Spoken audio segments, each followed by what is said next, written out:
Hi students, வணக்கம். இப்போ என்ன பார்க்க போகிறோம்? இயல் 8 பயிற்சி 8.2ல் முதல் கணக்கு என்ன கொடுத்துருக்காங்க? ஒரு தரவின் திட்ட விளக்கம் மற்றும் சராசரி முறையே. முதல்ல திட்ட விளக்கம், கரெக்டா கொஸ்டினை ரீட் பண்ண வேண்டியது. அப்புறம் சராசரி. திட்ட விளக்கம் மற்றும் சராசரி முறையே அப்படின்னா முதல்ல கொடுத்துருக்கிறது திட்ட விளக்கம், ரெண்டாவது கொடுத்துருக்கிறது சராசரி. மாறுபாட்டு கெழு கேட்குறாங்க.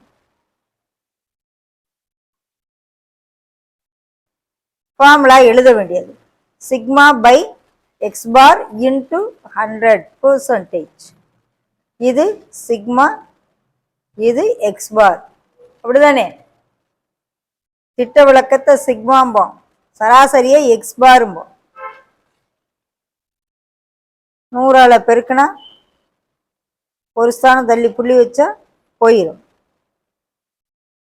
அடுத்து இன்னொரு புள்ளி எங்க எடுக்கிறதுக்கு மேலே இங்கேயும் 10ஆல பெருக்குவோம்.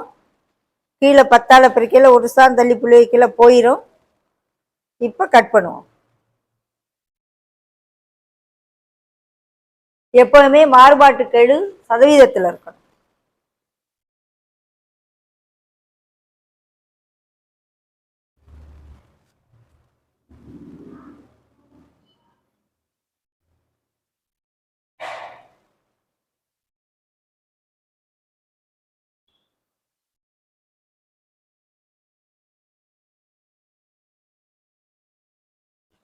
சரியா?